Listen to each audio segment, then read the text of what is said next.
Greetings, programs, and welcome back to Bloodstained. So I'm aware that last episode was a bit of a dumpster fire. This game actually has like a naturally higher sound rate than I was prepared for. Here she is. And sadly, I had my while I ran some test recordings, they did not work out. So, sorry about that. Hopefully this will be better. I've actually set up a different recording system. So, really quick here, we're talking to Johannes for the first time properly. So here's where we can show up. We can craft, you know, our different items we need for recovery. You can also, you know, this is where you get your most of your really good weapons. You have to actually make them. You can even forge like your own special better shards and whatnot. And Johannes is also where you handle making the food items. Some of these things can be really hard to get the ingredients for. You want to do it just because that's how you get permanent stat increases. And in particular, Nightmare Mode that we're doing here, that's the closest thing to a level up you're going to get. You can also go in here, enhance your shards, make them a little bit better. I think I'll upgrade this one just because, since I'm here. So, go through, you know, get your things better. And you can also dismantle certain items. It does cost the Alka-Heist. I'm not sure how you're supposed to say that, but as you can see, different items have a different cost, as well as they give you different items. So, certain things like gold are very hard to get naturally, but it's easier to go get weapons that you can dismantle in order to get gold. So,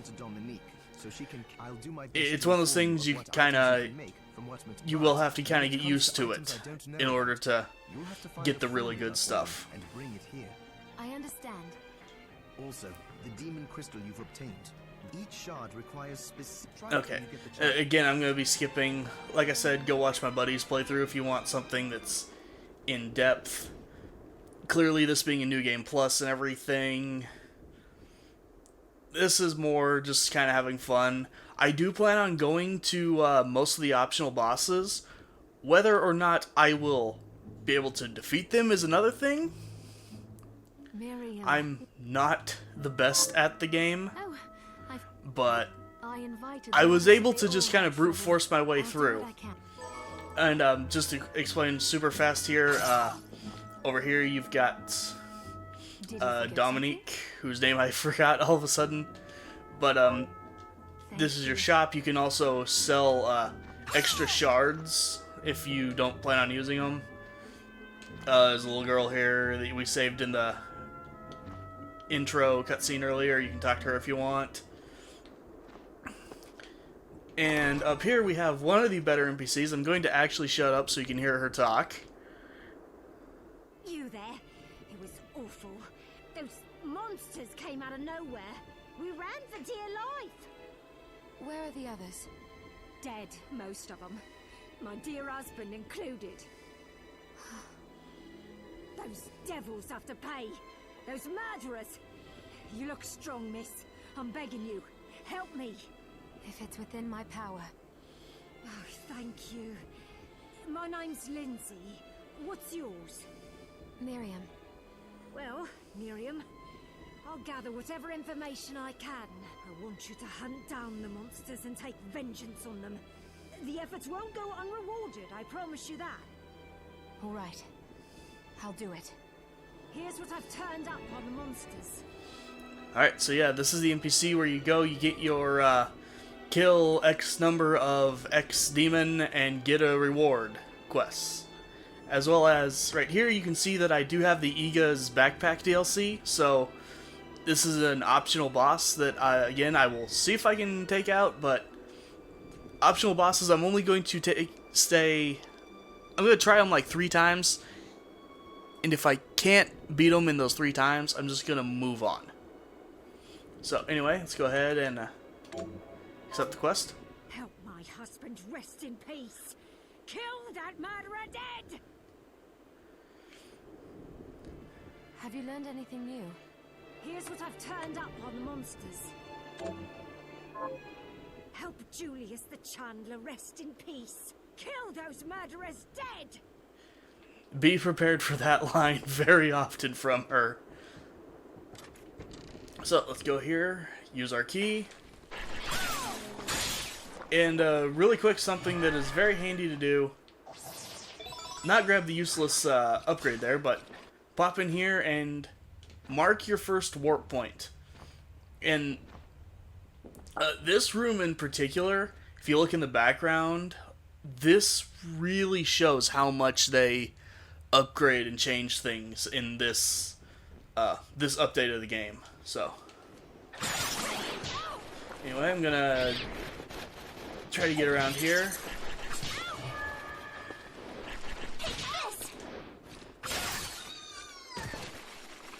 Break.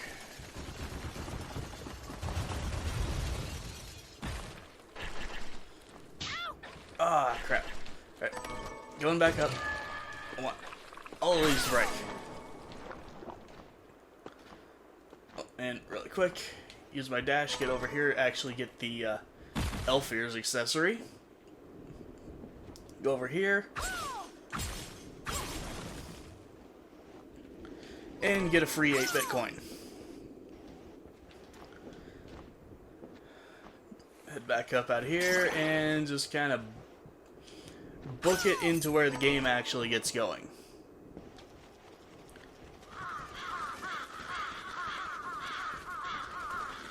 Right here being one of the places where they show off that fancy 2.5D with the rotating level geometry.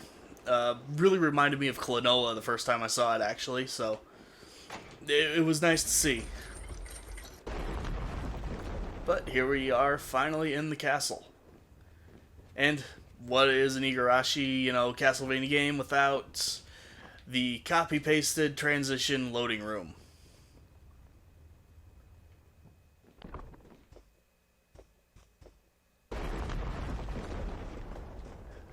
Yeah, you get that little scene every time you enter the castle for the first time. Just a nice little bit of atmosphere.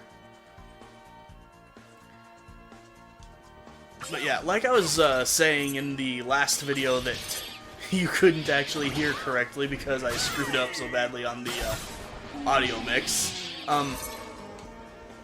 While this game definitely came out rough, and no, it's not 100% yet, they definitely have shown that, they are going to fix this game up and get it, to a really polished standard. Because already this update, compared to just the game at launch, is so far improved. And, that's the thing that bugs me. Again, like I said, and you couldn't hear in the last video, I know it's the internet, people are going to be very hyperbolic and stuff, but it drives me nuts hearing this game called unplayable. Because it's like, have you played the Wii U version of Mighty Number 9 where it crashes your system all the time? Have you played Sonic 06 where half the time the walk forward button doesn't walk forward? If, play that and then tell me that this game is unplayable. Unpolished, yes. Unplayable, not by a mile. And again, Mighty Number 9 never got fixed. That Wii U version is still terrible. It still has, completely missing frames of animation on the final boss. It stutters or jitters around when you try to fight it. It is atrocious. Here, they've already done so much to improve this game, and then one of the first things they say in their update notes is, we're gonna keep updating, they're still not done with it.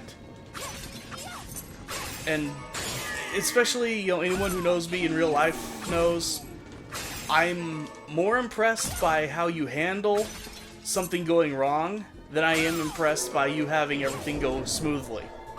And the fact that they do seem to be as committed as they are to getting this game, you know, fixed up and polished like it deserved to be, that actually makes me more okay with this company than if this game had just come out, been good, and that been the end of it.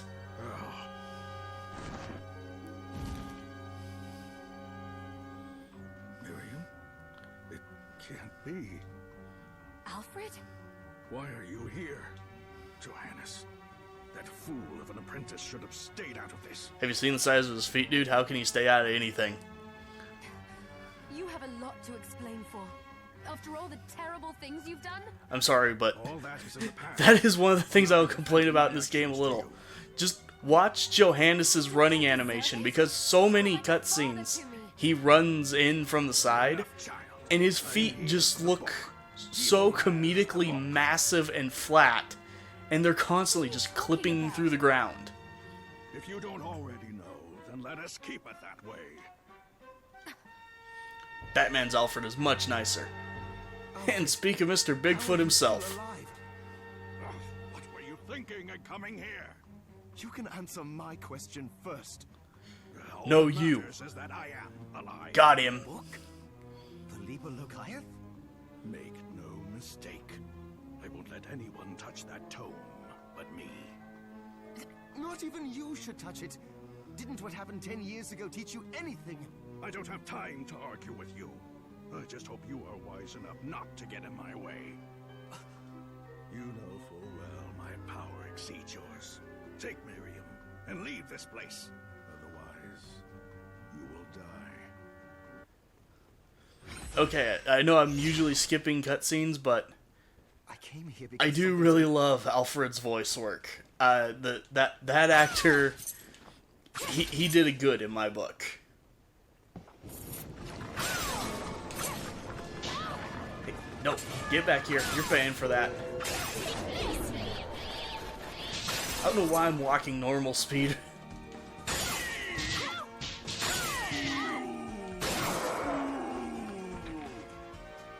And the best enemy death sound, it has to be just Mr. Ooh.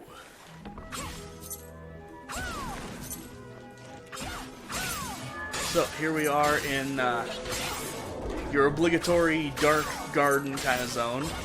Reminds me, this area in particular most reminds me of playing Aria of Sorrow on the Game Boy Advance, like the tower section with the cockatrices and stuff in it.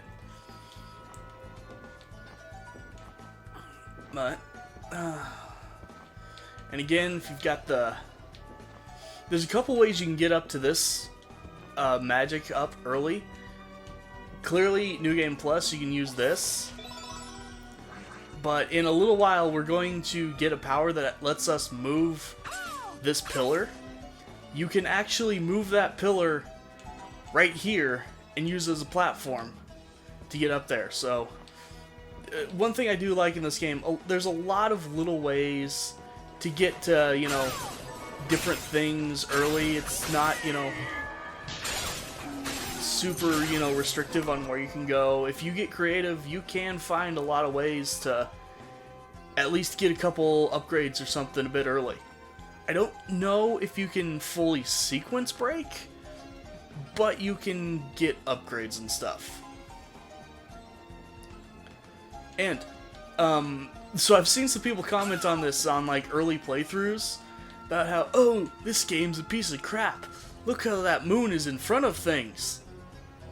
That's intentional. Remember this place. We will need this later in the game. That is not a mistake. That is on purpose.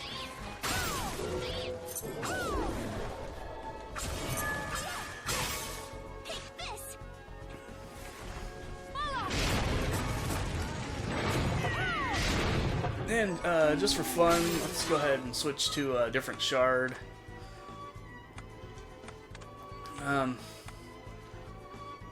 This one tends to be my favorite. Again, I'll let her give the name. just like the ultimate uber just destroy everything laser. It's even incredible what that laser does to the bosses in this game. You get that upgrade a couple times, and the game just becomes a joke in the best ways. Also, one bit of level design I dislike, this pit. If you fall down that, you actually... Wrong button. You will actually have to take this whole loop again to get back to here. So, don't fall down that.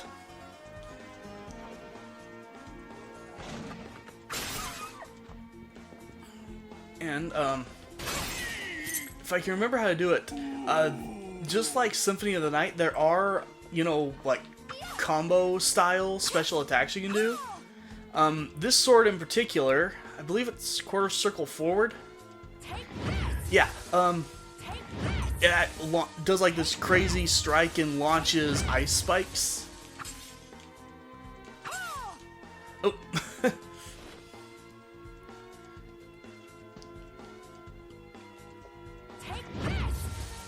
But yeah, that's the main reason you're going to be reading the bookshelves, is that's how you're going to learn how to do these special attacks.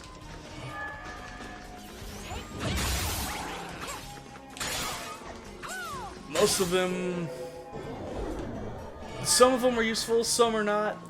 This one's at least kind of cool and flashy. I don't really use it in combat, just because. Let's run over here. Get a save, since I'm actually able to look at my computer and see that I am not wasting my time this time. And let's run over here and make an absolute joke of the second boss.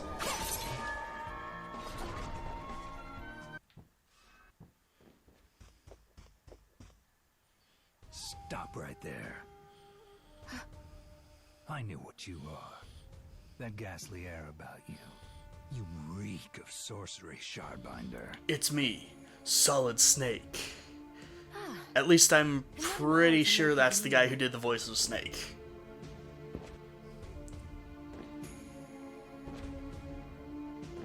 Me? I am your executioner. Okay, yeah, this is Zangetsu, our playable character from the 8-bit side game they did. And he's already down just from spamming the super light laser. Once, Zangetsu. Here we go. How many times do I have to tell you? And I say, what is the difference? The alchemists were the gunmen. The Shardbinders... Okay, yes, you are extremely edgy, and you're going to fight whoever you feel like fighting. Got it. Please leave and let me continue.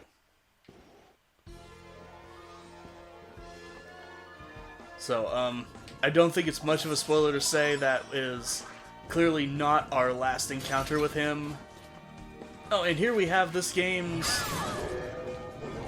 not Medusa heads, the Dullahammer heads. They are actually the heads of like the big knight guy that we were fighting on the boat. As I recall, they are from an actual myth. I can't remember what it is exactly. I think it's like sort of one of the forebears of the Headless Horseman or something.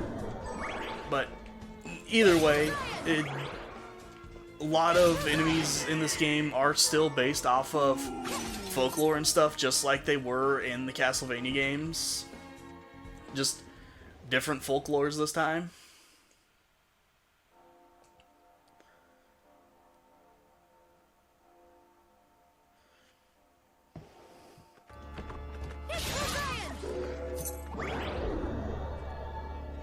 Alright, and also, fun thing, the bookshelf here, bookshelves are usually a really good way to find save rooms. which pre-patch when the bookshelves were crashing your game, that was very, very handy. But anyway, I'm going to take another save, and we are going to end this episode here. So, thank you guys for watching. Hopefully the new audio sounds a little bit better, and I will see you guys next time.